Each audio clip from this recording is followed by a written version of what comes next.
Hey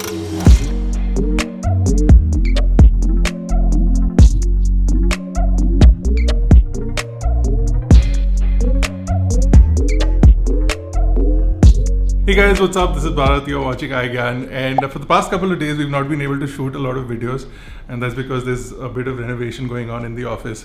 So I thought today I'll just give you a quick update of what's been up, and also the hard drives that we teased last week on Instagram.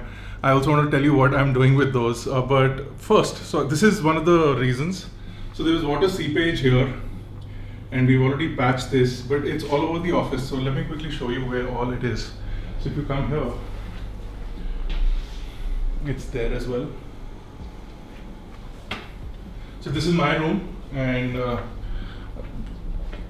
I've moved the tables and the stuff inside so that the walls can be repaired. So we're just waiting for this plaster sort of, we put like an anti-water thing on it. Waterproofing. So we're waiting for it to dry, and then the guys will sort of sand it and repaint on it.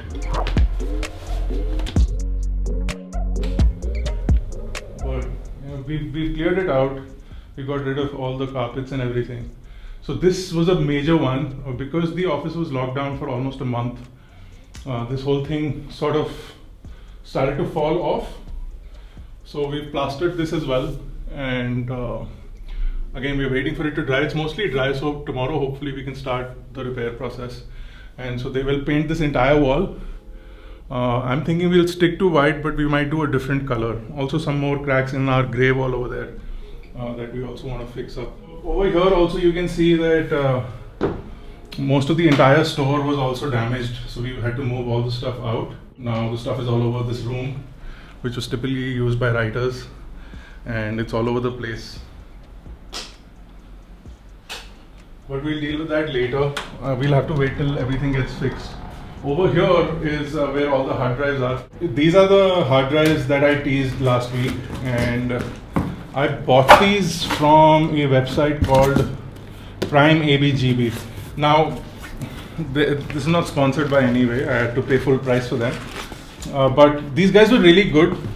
They worked with me through the lockdown because I had a specific requirement for these Exos X10 drives. So we'll talk about those in a bit.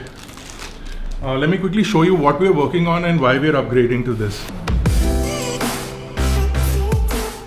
Okay, so typically the main hard drive on my editing machine, which is an iMac Pro, is somewhere around the 2900 megabyte or for writes as well as reads. So it's not getting this information correctly. So it should be similar for reads and writes. But the RAID that we have over here on the side of the machine, that has a much lower speed, and let me just quickly set that target drive. So if I use the RAID, yeah, so this has about 24 terabytes, and this will give about 1,000 writes, approximately 1,000 reads approximately. Sometimes it goes up, sometimes it goes down. And also if it's more sequential, if it's more video related work, you get about 1,000 megabytes per second. So what my intention is, first, this only 24 TB. So if you look at this here, it's only 24 terabytes, and we need to start upgrading this. I'm already down to 9 terabytes, and this is only one of the machines. If you look at this one, for example, this also has the same 2 drives. All of these have 4 hard drives in them each, so that allows for us to set up a RAID and then get it working in that. I want to put these in the Thunder 3 quads from Akitio.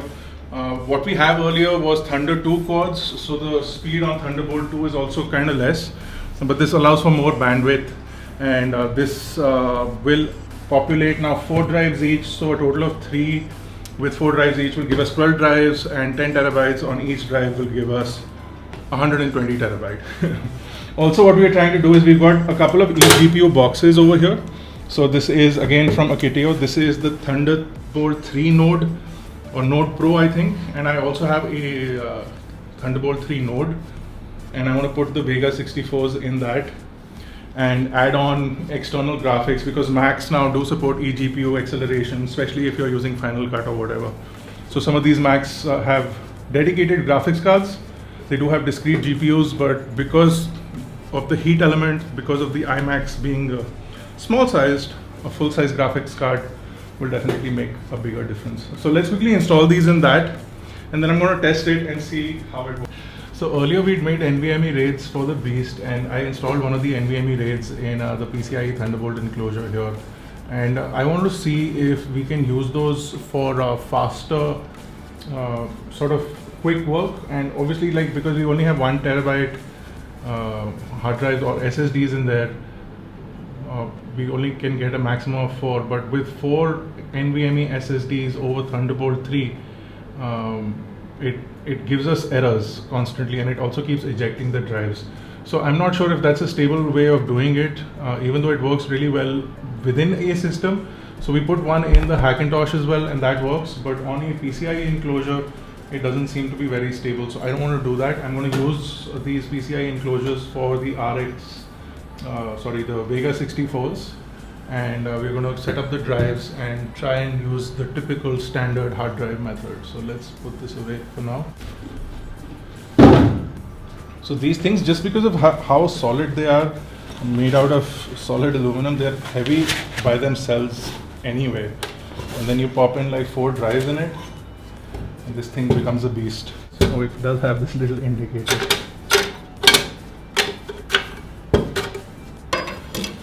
So they typically have a toolless design, so I'm guessing these screws are if you decide to put in 2.5-inch drives or SSDs. These I think you can, oh no, actually I think you do have to mount the regular hard drives as well.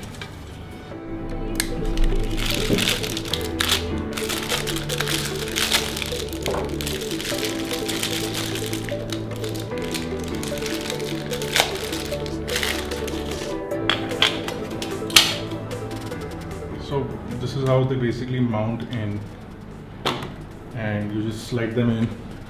I am going to secure all of these, but let's quickly get the drives out first.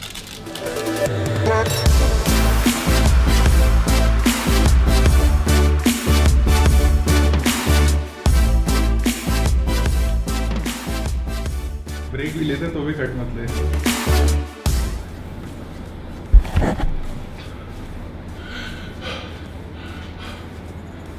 What is it, like 45 degrees outside? So we also got these really cool screwdrivers yesterday. So this is from Vera or whatever you want to call it. It's basically a German brand. It's quite cool. So this one is a standard screwdriver, and this one is a ratcheting screwdriver. So this one is cool because the bits go in here, which is quite cool, and then you can also extend the mount, and then it keeps your bits secure. So for example, if I take one bit out, close this up, pop this in here and lock it in place, now it's not going anywhere. Quite cool. But this doesn't have the ratcheting feature, so if I want to use the ratcheting feature, I'm going to put it on this one, and now this is to unscrew, and if I move it to the other side, this is to screw. Quite cool. So it does include 2 types of screws. So it's 26 pieces for 3.5-inch drives, and about 18 pieces for the 2.5-inch drives. So these bigger ones are for 3.5-inch, and these tiny compact ones are for 2.5-inch. So you can easily make up the difference.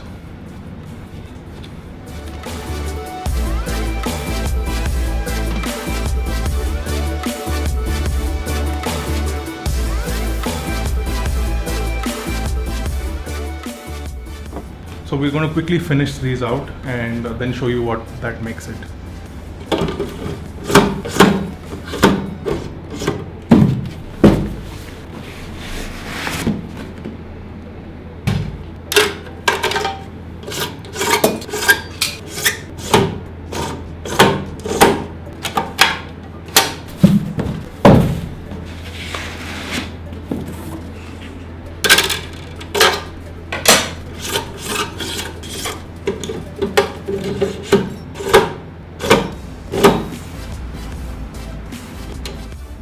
These do come with Thunderbolt 3 cables. But these are really tiny cables, and I'll need a longer cable because I'm going to be keeping them the same place that my existing drives are. So I'll need definitely a 2-meter cable.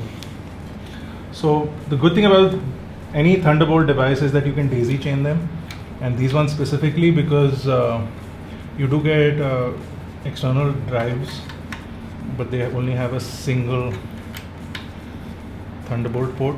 And with this now we can have all 3 of these connected, and I can add more potentially in the future. But let's see what the performance is like on these. The only thing this is going to do is like create a cable mess, so I'll figure that out. The quality of these cables is really nice, and I can't understand why we can't get really good quality cables here in India with these power cables.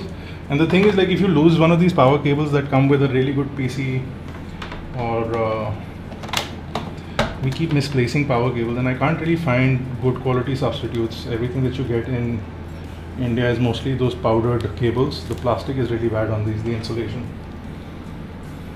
Okay, so now what I'm going to do is connect one of these to my MacBook over here, since we have Thunderbolt 3 ports all around, and it's time to power these on.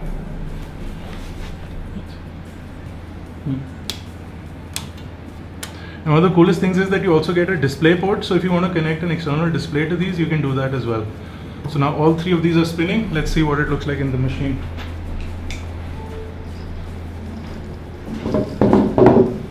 And another thing, it reverse charges the MacBook also. So if you decide to use it with a laptop, you don't need a power supply because it's now charging the MacBook. There it goes, it's starting to detect all the hard drives. Let's go into the initialize page and see what it looks like in disk utilities. So there we have it, our 12 10 terabyte hard drives. So what I'm going to do now is I'm going to go into the RAID assistant. Ignore, ignore, ignore, ignore, ignore. And I'm going to create a RAID with all of these drives in it. 3, 4, 5, 7, 8, 9, 10. I mean, a lot of people will say that why didn't you go for like an external case like a Storinator.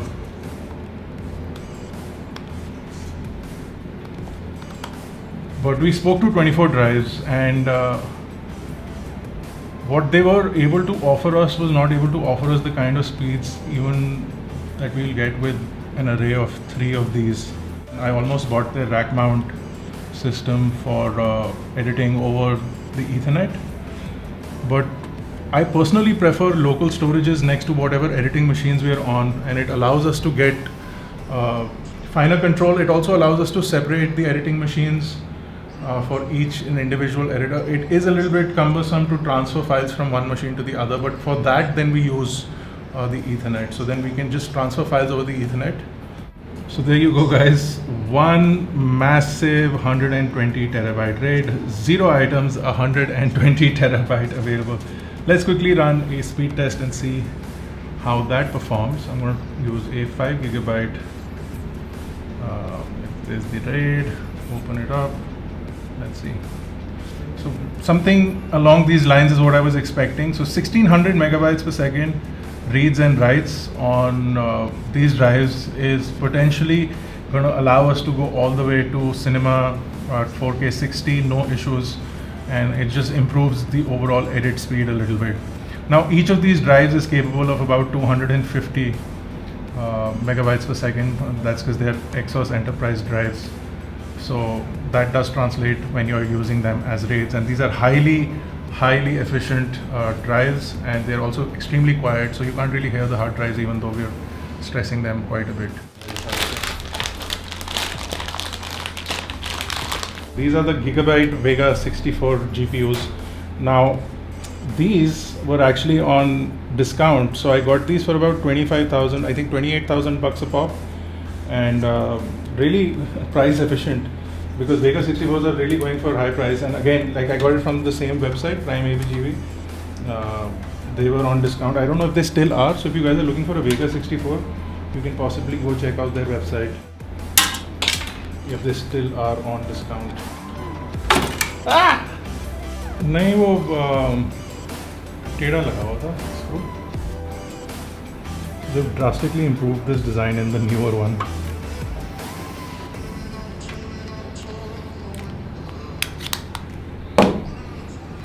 Okay, so let's try this now. I'm gonna test it here and then we're gonna install it in the machine. So this also provides power back to a MacBook. So if you decide to use an eGPU with your MacBook, drop open Final Cut Pro. It does show the Vega 64 here. To see if this actually works. So clearly it's not showing up in my Final Cut because I realized that I haven't used this laptop in a while, and so the latest update isn't installed. But let me quickly go to the other machine where we want to install this in the first place, and let's see if it works over there. And if it does, then most of our effort will not go in vain, hopefully. Now the one thing that I'm wondering if it will work or not is that this Mac uses Thunderbolt 2 and not Thunderbolt 3. So I did buy these Thunderbolt 3 to Thunderbolt 2 adapters. And I'm not sure if the eGPU would work properly on that, but let's try it out anyway. So the GPU is still not showing up, but what I want to do is try and change out the cable, because sometimes these cables, especially with Thunderbolt, this one is a really thin cable. I'm not sure if it's designed for this amount of data to be transmitted over the cable. So let's quickly try and swap the cable out. And then you just need to run terminal and go to egpu.io, and they've got a really nice repository here, and just create a setup. So now we have this screen, and even though it says eGPU not detected, you have to leave it like that. And I'm going to press the Q key.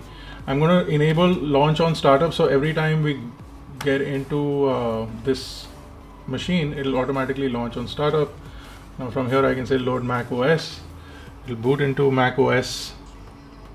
Okay. So now it's detecting as a inbuilt graphics card. I mean, not an inbuilt, but on the eGPU, it's detecting it as a graphics card that is connected. So for older Macs, you do need to run that script, and I'm going to leave this drive connected permanently on this machine. I don't really need it. I'm going to get rid of that config plist and that folder, and let's try and run Final Cut now. So even here, for example, we have this RAID on this machine, and this one is much larger than the RAID that I have. Actually, this one is 48 terabytes. So between these two drives, it's 48 terabytes. And now we have 120 there and 25 on the other machine. So we have quite a lot of storage now, and it's all spread out. So even if one of these drives fails, we don't lose entirely all our data. It's right now running the render on the internal graphics card. I'm going to make some changes and see how much time it takes to render between this and that. So right now it's using the internal GPU to render, and that's the amount of time it takes to slow down a clip. What kind of rendering speeds we are getting. So that looks like a massive improvement. We're already seeing quite a lot of improvement over here. And then obviously, like, it's not using the external GPU on playback, and especially when we are exporting files, we'll see a massive increase in render speed. So definitely a good add-on, plus an empty Thunderbolt port is now being utilized, and we do get better graphics, and it'll help our export times and just improve our overall productivity. So that definitely works.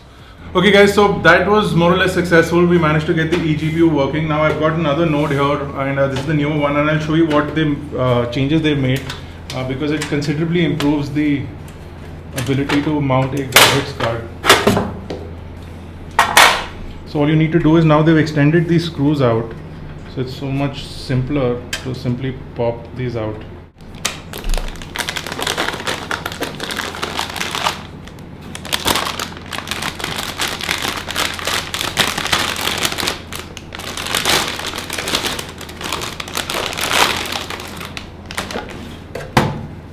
So it's the same card that we put in the other one, and I'm just going to carefully place it here.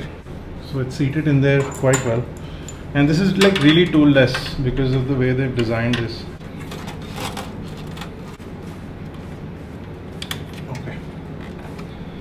So with everything plugged in, all you need to do is then take this and lock it in place.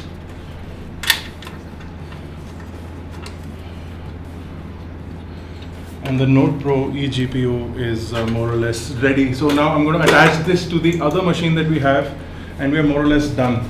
Now we do want to swap out this room and convert it into some sort of a shoot room, but we'll do that possibly later for you guys. So if you have any ideas, maybe like a news show, a weekly news show, bi-weekly news show, thrice a week, drop them in the comment section below and we'll try and get something done. This cool thing that also I ordered, I want to test out, is this Meguiar's hybrid ceramic wax. Now I got PPF done on the Panamera and I want to give you an update on that as well. So the paint protection film is doing quite well, but it's not as oleophobic as the ceramic on the Cayenne. And I'll give you a demo of that. But this apparently you can put on top of the PPF and then you can get that oleophobic coating as well. So let's quickly go and try it out. So I've been storing the cars here and both of them are in covers right now because we don't really go out as much. So these covers are actually really good and I found them on Amazon. They're Amazon Basics covers and they've got a completely waterproof outside triple layer here, and then you've also got these soft microfiber sort of inside, and even if rain falls on it or whatever, they're cool. And even if they get dirty, you can wash the covers from the top here, and you don't need to worry about sort of getting the car wet. You can just wash the cover off. But I want to show you the PPF.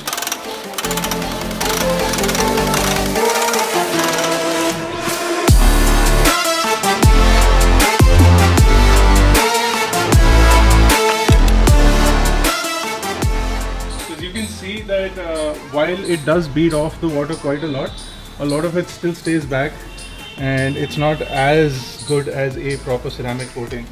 So I'm going to just quickly spray some on here to show you what that looks like, and then we'll see how it performs after that.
So it's like super hot outside, it's super humid in Delhi right now. But we did the coating on just the hood right now and it's turning out really well. You can see that the water is no longer staying back and it's quite literally beading off. And that looks good. I'm going to do the whole car hopefully on the weekend if it's not so hot. But this product seems to work okay. It's not too expensive either. It's like just 2,000 rupees. So if you have a car, even if it's not PPF'd, you can get like a hybrid ceramic on it. It's like a wax ceramic compound. So that was it, guys. I hope you enjoyed this eventful day. It took a whole day to do all of those things, but it was quite worth it, quite rewarding. We got the hard drives done, we got the GPU done, and we also got the car coating tested out. Hopefully I'm going to be able to do that in the next couple of days as well. If you guys want more videos like this, do let us know in the comment section below. And if you liked it, don't forget to smash that like button, hit the subscribe button if you're not already a part of Team iGyan. I'll see you guys in the next one.